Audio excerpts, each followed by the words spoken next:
সামনে দিও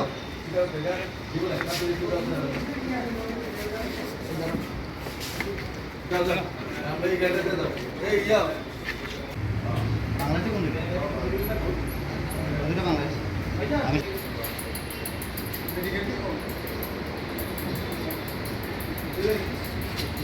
বেশ কিছুদিন ধরে আমরা পুলিশ, বিএসএফ, টিএসআর মিলে আমরা বর্ডার এরিয়াগুলোতে এবং যে সম্ভাব্য প্লেসগুলোতে আমরা continue food patrolling, night mobile এগুলা এবং মোবাইল ডিউটি বিভিন্ন সার্চ চলছে এবং টাউট যে আছে এই টাউটের বাড়িগুলো আমরা ভেরিফাই করছি, টাউটকে ভেরিফাই করছি এবং তাদের বাড়িগুলো রেড করতেছি বেশ কিছুদিন ধরে।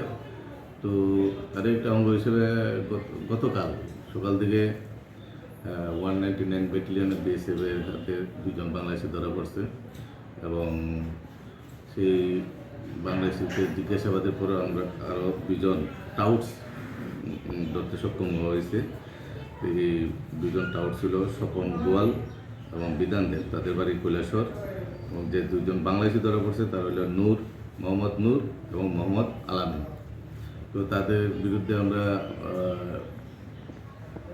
দমনর থানাতে আইপিসি দ্বারা এবং পাসপোর্ট অ্যাক্টে আমরা মামলা নিয়েছি এবং তাদেরকে আজকে আমরা কোর্টে প্রেরণ করছি।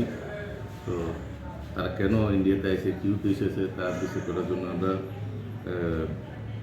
অবশ্যই এটা ইনভেস্টিগেশন আমরা করছি এবং এটা সঠিক তদন্ত যাতে হয় আমরা সেদিকে আমরা লক্ষ্য রাখতেছি এবং টাউটদের বিরুদ্ধে আমরা সঠিক ব্যবস্থা নিচ্ছি।